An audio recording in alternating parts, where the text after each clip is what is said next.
ये खाना में तो कभी नहीं है जब हम सारे इकट्ठे रहते। अभी हम अकेले थे, अभी आप लाहौर रही है तो आप भी नहीं आई। अभी कह रही मैं अकेले देखती रही हूँ तो आप आई है।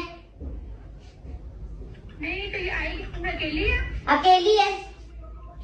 इससे मेरी बात करवाओ जरा। ये नहीं बात नहीं करे ना, मेरी आप इनसे बात करें कि बहन है। आपको तो पता होगा ना, पता होगा। इनके मुंह पे मैं बोतल मार दूंगी, मेरे हाथ में जो बोतल है। स्पीक फोन पे बात करो। समझा लो ऐसे। बदतमीजी ना करो यार, आपस में बदतमीजी क्यों कर रहे हो? कौन सी बदतमीजी कर रहे हैं? आप ही आप सुन रही हैं मुझे किस तरह बोल रहे हैं? आप ही इसने खुद फोन करके बुलाया है उसको कि ज्वेरिया तुम घर पे आओ।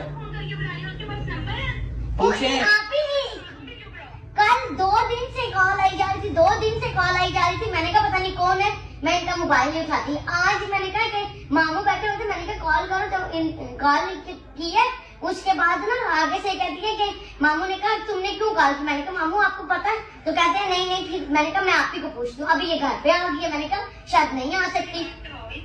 ये देख बात कर।